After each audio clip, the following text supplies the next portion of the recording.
Welcome. This is Unit 8, Lecture 2. If you're AP Dual Credit, Unit 8, Lecture 2 on depression. This is the second one that you've been asked to do on your own. Meanwhile, for my on-level psychology, this is a continuation with Unit 6. This is Lecture 7 for you, also on depression. Um, yeah, different for teens than for adults, as we addressed earlier when we talked about adolescence. But we're going to look at depression as not just a bad mood. We all have bad moods, folks. We all have the ups and the downs, and you want the ups and the downs. Ups and downs are good. When you're feeling down, it makes you appreciate the good times, and when you're feeling up, you can appreciate it because you know that there's bad times too. So we're going to take a look at mood disorders. We're going to talk about depression. We're going to talk about bipolar disorder. Uh, Never suffered from depression, but my wife does. I will make reference to her on occasion with this, and she knows that I do. So we'll talk a little bit about that, and I'm sure by now you've heard enough stories. Oh, there's sound. So when it comes to mood disorders, uh, again, we're talking about an extreme. Everybody has a bad mood. Everybody has a bad day. Everybody has days where you're just not feeling it. So mood disorders come in two major forms that we're going to talk about today. One's going to be depression. The other is going to be bipolar, which used to be called manic depression because it's a switch between mania and depression. Now, again, when somebody's in a good mood earlier in the day and then a bad mood, they're not bipolar. They're a little moody, maybe a little unstable with their personality or whatever, but that's not necessarily bipolar. Bipolar, for the most part, tends to be days of depression followed by days of mania. Now, there can be some exceptions where it's a little bit of a mix, but for the most part, it's a combination of those two. So let's start talking about depression. Now, again, you can't just use the word sadness because we all feel sad. Everybody, everybody feels sad. Um, as a matter of fact, sometimes the depressed person doesn't appear sad.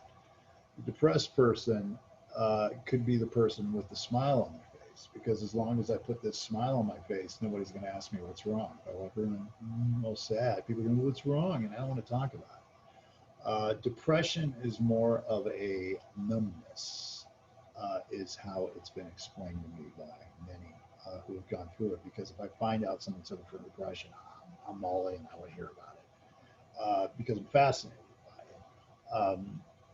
And it's not a morbid fascination. It's just a tell me more about that. I want to know. My wife describes depression as kind of a quicksand.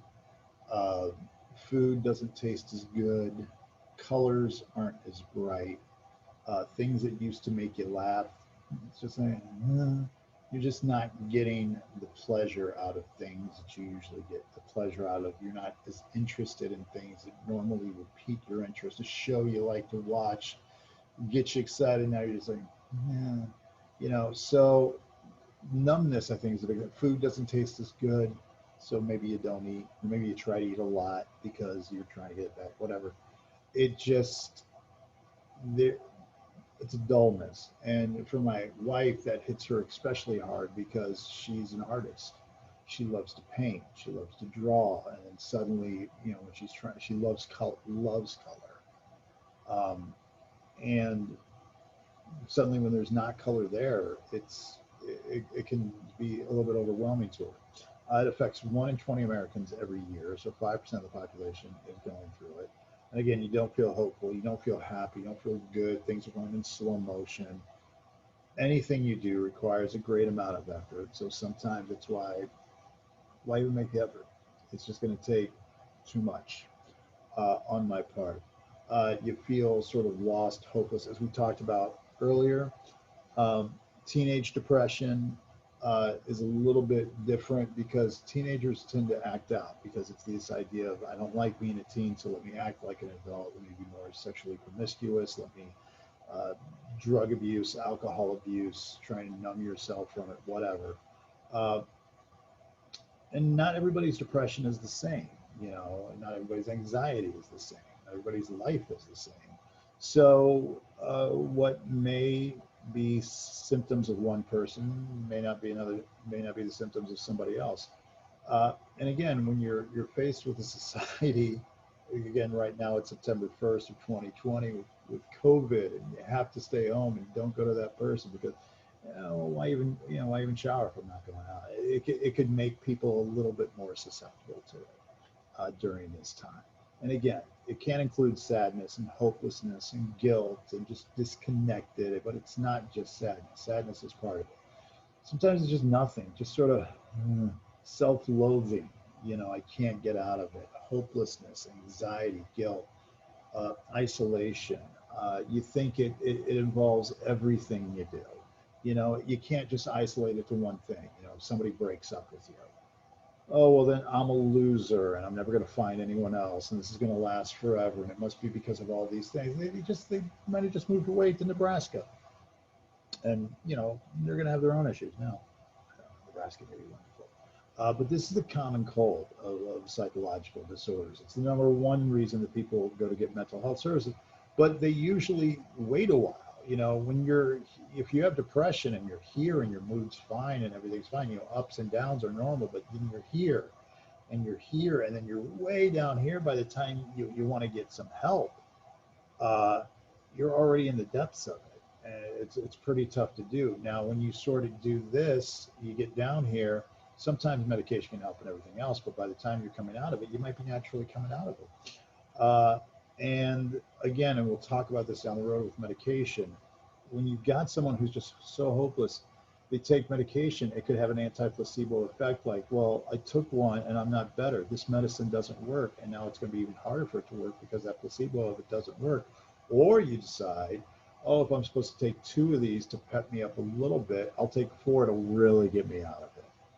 That could be a problem. So again, things like financial concerns, family pressures, academic pressures, negative thought patterns, global thought patterns. And when I say global, this is affecting all of my life. Everybody sees it. Everybody knows me. That can be major depression. Again, if you want to read a little bit more on it, there it is. You've got external cues here of what's going on in their life, internal cues of what's going on within them.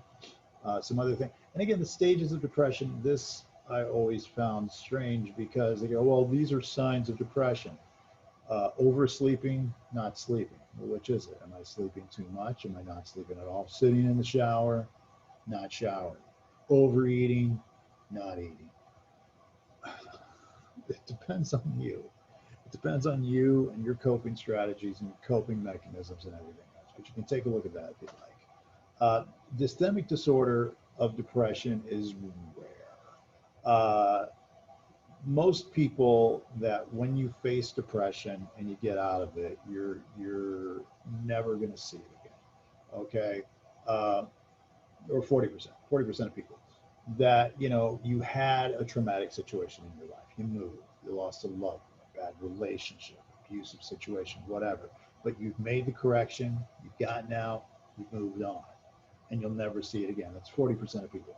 50% of people, their depression is likely to occur at some other point of their life. And a lot of times it's because they didn't correct the behavior. You stayed in the bad relationship, or you went from one bad relationship to another bad relationship. You didn't change your job.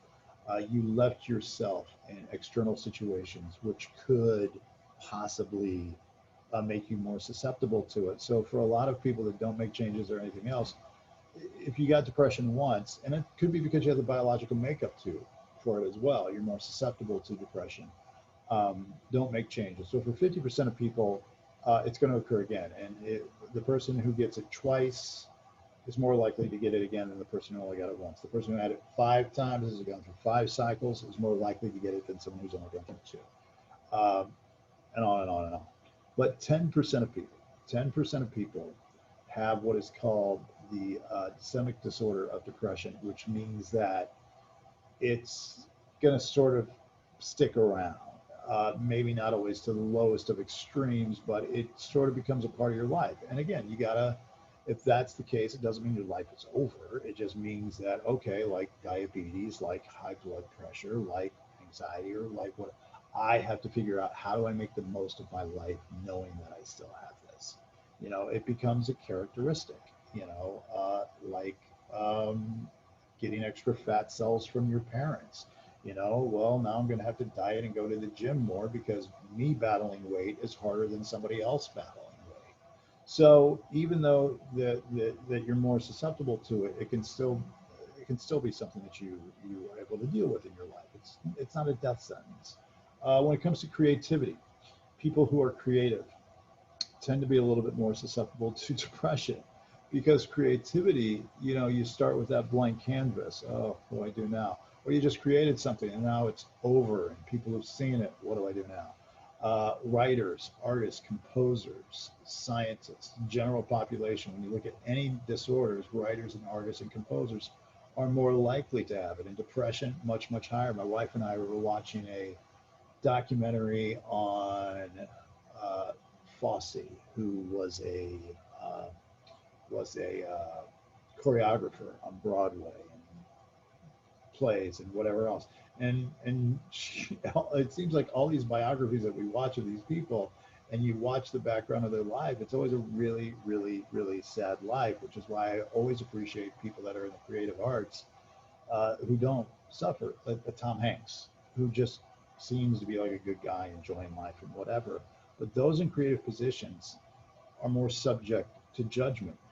Back in the day when I used to do stand-up, a lot of stand-up comics suffered from depression and or anxiety because it's always about judgment. You're always being judged, and you could have 10 great shows in a row, and you have that one bad show. And it's like, oh my God, I've lost it. I can never do this again. I've done shows in front of 500 people, 1,000 people.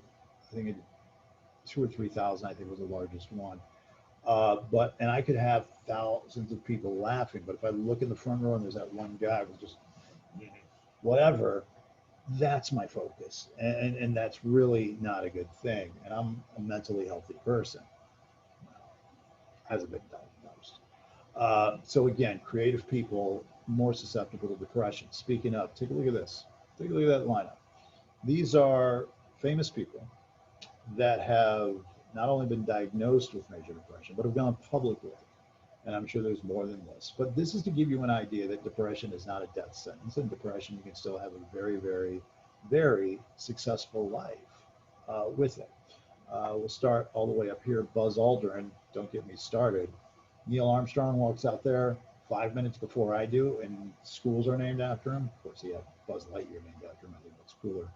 Then we got Woody Allen, Alec Baldwin, Christian Bale, Batman, Halle Berry, Kristen Bell, John Bon Jovi, Bieber, uh, Beyonce, Drew Barrymore, Jim Carrey, Courtney Cox, Miley Cyrus, Dave Chappelle, Larry David, Ellen DeGeneres, who, boy, she's got to be bad. Again, this is September of 2020, and all the people coming out against her in her show.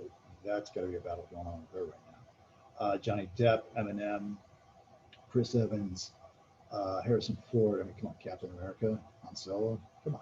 James Franco, Lady Gaga, James Ham, Anne Hathaway, Dwayne Johnson, Halle Berry, Heath Ledger, Nicki Minaj, Trevor Noah, Conan O'Brien, Dolly Parton. Uh, why can't I not Gwyneth Paltrow? Thank you. Katy Perry. I just think to myself. Katy Perry, Matthew Perry, Michael Phelps, Brad Pitt, Prince Harry, Bruce Springsteen, Gwen Stefani, T.I., Mike Tyson, Kerry Washington, um, Reese Witherspoon, and Owen Wilson. Now, again, these are just people who have been diagnosed, have gotten help, and have gone public with it that I know of. And I'm sure there's probably others out there, but I just wanted some people that are familiar. And again, it's not a death sentence. These are people with extraordinarily successful lives. But there is that battle. Will I ever be bigger than I was at 13 or when I was Hannah Montana? Can I maintain the success of Friends? You know, Once you hit that sort of peak, and you're always being judged in your next project, and then you've got Twitter and everybody just wants to knock you down and criticize you. It's got to be a rough life. And these are people who've battled it, who've sought therapy for it, You know, when I listen to Conan O'Brien's podcast, he's very open about it. And as a matter of fact, one of his sponsors, who is this online app for therapy, he's uh, very supportive of. But even, you know, you hit the highest of highs, and Michael Phelps, no one's won more gold medals than him battling depression. So again, you can have a successful life and you can live it. It's just you got to sort of balance the depression with it. Others that you see here that battled mental illness, Abe Lincoln, oh my Lord, come on, the Civil War. His wife, Mary Todd, who should have been institutionalized, lost a son while he was president during the Civil War. Come on, hey, more.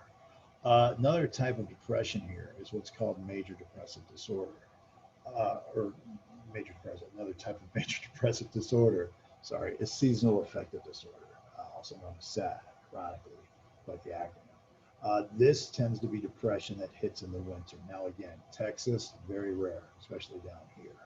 But people who live up north, the reason they go south for the winter, every bird, is because the winter can be a bear for people. It's cold. In order to go out, you got to put on a lot of clothes. You crave carbohydrates, which you know make you happier, give you that dopamine rush, but then you put on more weight. Um, it's a tough time of year. There's not as much light, especially with the time change that happens in November. So we got a time change. I'm not getting as much light. The days seem shorter, and you go, well, snow isn't. It's white. It's cheery, right? Snow is cheery on the first day, but after 2 or 3 days of snow, it becomes gray and dirty. So now you got gray snow all over all these cars, and they don't have the color anymore. There's no color of trees. It's a tough season. And they ask people, have you cried at some point today? And they ask men and women, and 4% of men and 7% of women said something during the day that made them weepy. Then they ask them in December, have you cried today? They ask the same people. And 8% of men and 21% of women admitted to being emotional during that day. There's nothing wrong with crying. You know, there's nothing wrong. I almost got an infection in my eye this past summer from tears during the memorial funerals of John Lewis. There's nothing wrong with that. But that, you know, and that was a little depression that happened, a little, you know, a little down. I was down for that week or so, but I got out of it. And you could tie it to that. So that wasn't depression. So again, when you're not getting the light, and also the holidays, we're so wrong with the holidays during the winter. I mean, we start with Halloween, be somebody else, followed by Thanksgiving. Let's get together with the rest of the family and let the judgment begin. Followed by Christmas. Did I buy a gift for anyone? Who bought me a gift? Did they like it? You know, followed by New Year's. Something's wrong with you. What are you going to change? Make a resolution. By Valentine's Day, everyone's got someone but you. And they're just really tough holidays that sort of go along with this. Uh, and again, you have the time change, so it's getting dark sooner, so you're losing more of that color. Now, on the other side of the coin for seasonal affective disorders, there's also what's called summer depression, which tends to happen in the South, where it's just too hot to go out. You stay inside. You don't want to go anywhere. Loss of appetite, weight loss, insomnia can go with that. But it's not as common as winter depression. So some other things there on seasonal affective disorder. And again, my wife has had this, very susceptible to color, and has used things like UV light therapy, go to a tanning booth. And it's not to get a bronze on, but it's to get that vitamin D light into her. When it comes to depression and facts about suicide, overall numbers have been going down nationally compared to 50 years ago. Been a little bit of an uptick with youth, like we talked about before, with the smartphone and everything else. But again, some very interesting things with that. White Americans are twice as likely to commit suicide as other races. And a lot of that could be the fact that they haven't, you know, had to deal with as much. Growing up, their skin might be a little bit thinner than others as a result of that. More pressure to succeed because it's expected of you. Women are more likely to attempt suicide, but men are twice as likely to be successful because women are more likely to use a pill, guys more likely to use a gun. Suicide tends to be higher amongst wealthy people. because again, you don't have that scapegoat of wealth. If only I had this and I have that, now I have it all, and now what? Or you did it at the sacrifice of friends or loved ones. Non-religious, single, widowed, divorced, where you don't have support, tend to be more suicidal. People are more likely to commit suicide coming out of a depression rather than in the middle of a depressive episode, because when you're coming out of the depression, you're like, oh my God, I don't want that to happen again. When you're in a depression, you don't feel like you can do anything. So again, these are all sort of things that we see with it. Something here on seasonal affective disorder. You'll notice the suicide rate in the United States, when you take a look up here, very, very high up here, very high. But it's not just because of winter and everything else, because these guys here in Boston and New York have the same winter, but they have some of the lowest. But they're around a lot of people. These people are a little bit more isolated. Seasonal affective disorder in Florida, very rare. Seasonal affective disorder in Iceland, a little bit higher, but it's even higher in New Hampshire. Even though Iceland is more gray, United States, we're much more individualistic, not as much support and everything else, higher, tends to be higher. Some facts there on depression and suicide, if you'd like to take a look at those. Non-suicide self-injury, NSSI, which tends to be a little bit more likely amongst teens than adults. This is cutting. These are things that cause pain, or around that. There's my wife used to explain. She'd be in high school, and she would just be sitting in her class, not with her hand up here, would be on her desk. But she would just do this again and again and again and again and again and again with her pencil, just in class, just hitting her finger again and again and again. I just triggered that memory a couple of years ago when we were talking about this. And she goes, yeah, I used to do that when I was in high school. I used to do that. And some of the times where people do this self-inflicted pain of taking the, it's going to be sick, but taking a paper clip, ooh, I got Bobby, pin, and you get under the fingernail and you just sort of, right in there. And most of us react to that and just, just get those mirror neurons going. But people will do that because, again, depression is a numbness. So even though that hurts my finger, even though that hurts my thumb, even though pulling hair out hurts, I'm feeling something. One interview with a kid about depression and his cutting, he psychologically believed that it was relieving pressure. It was like opening and just, allowing the pressure of his innerness to come out. With that is the way that he interpreted it. And a lot of times it can cause self-bruising. It can cause, trichodecaphobia trichodecaphobia is the period number 13.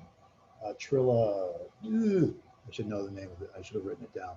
But people who pull out their hair. And then what happens is you pull out your hair, and then now you become depressed or anxious about not having it there, or picking yourself, and now you're self-conscious and depressed about the scabs.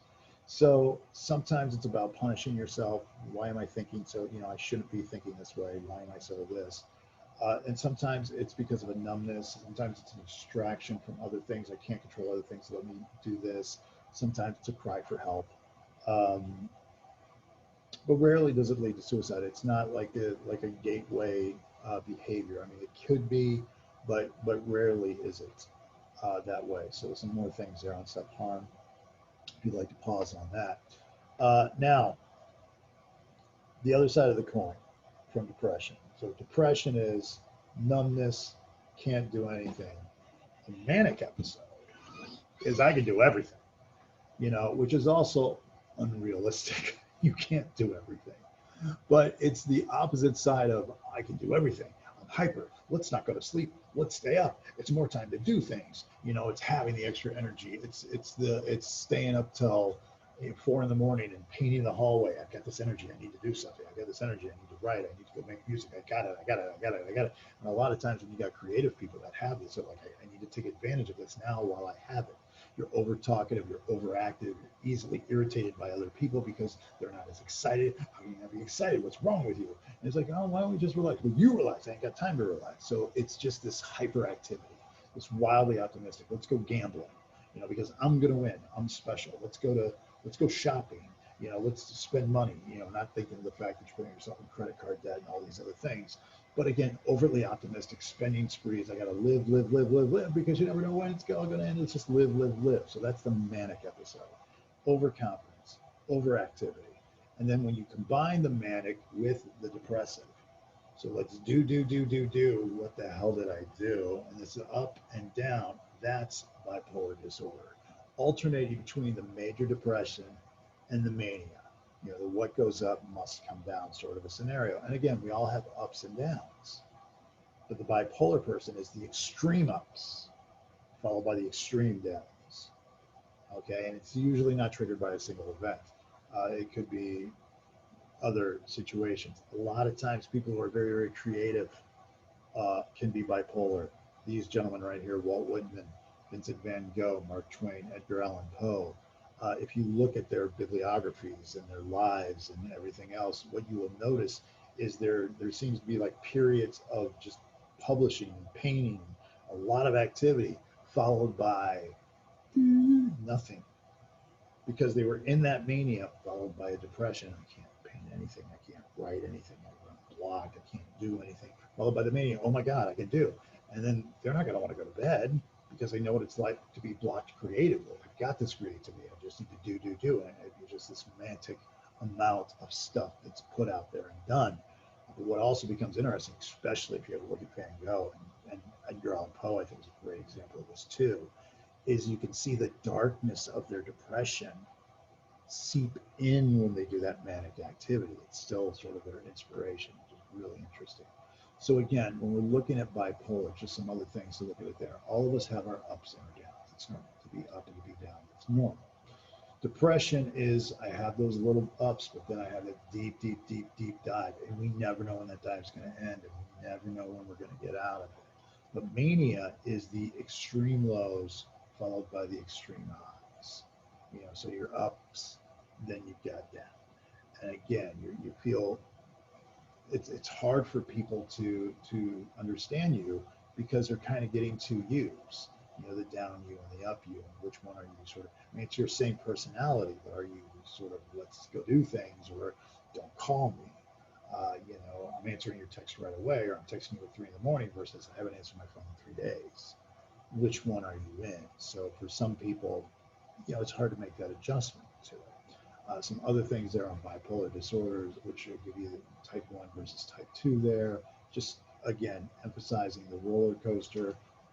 When you take a look at some modern day celebrities, Robert Downey Jr., Mel Gibson, Carrie Fisher, Selena Gomez, Ben Stiller, Johnny Football there, Tim Burton, Kurt Cobain, Britney Spears, Kanye West, Robin Williams, Russell Brand. Kanye West, who, again, this is September of 2020.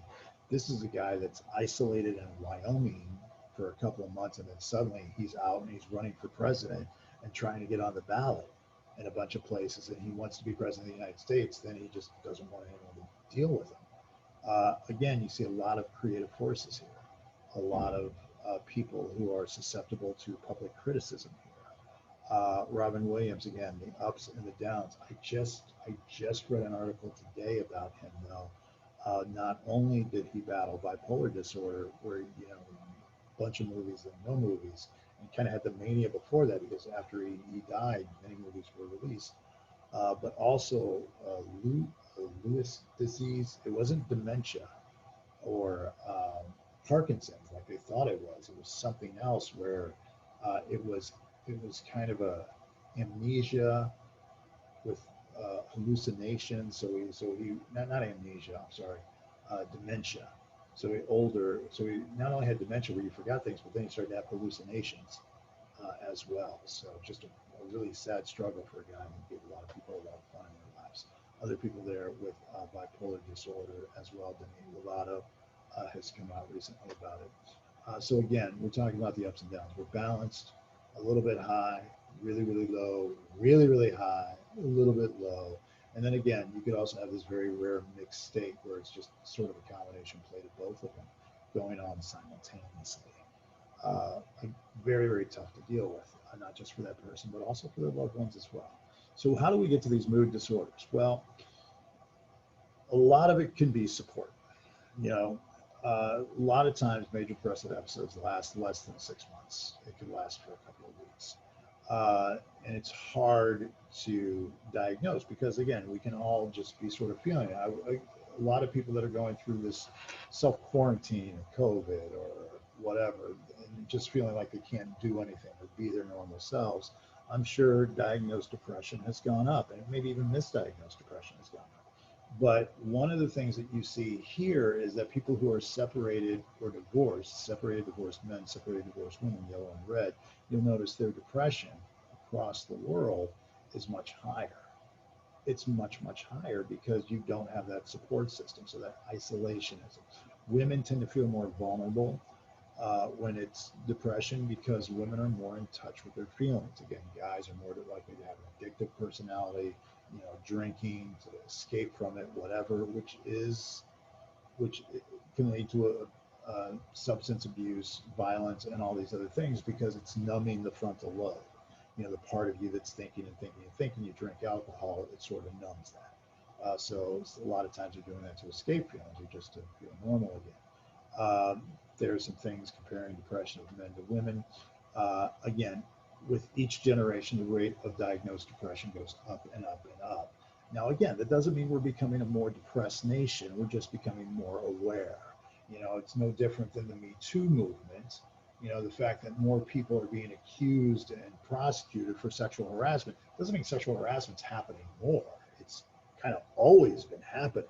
It's just now people are feeling comfortable about speaking about it. And it's the same thing with depression, because depression doesn't have the stigma that it might have had 30, 40, 50 years ago, or even 10 years ago. There's more support groups available for it. So again, usually people susceptible to depression have a significant event in their life that sort of triggers it.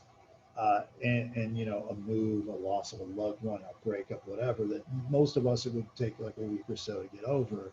It just sticks, you know, and sometimes that's what it takes, that first sort of stick. And then you go from there. Genetically, it could be in there. It could run in families. My wife, her grandmother on her father's side committed suicide because of depression. So genetically, it's in there. If one identical twin is diagnosed, there's a 50% chance that the other twin as well. Well, 20% if it's fraternal. 70% chance of bipolar diagnosis if it's an identical twin. Adopted children will reflect their biological parents, just like we talked about with intelligence.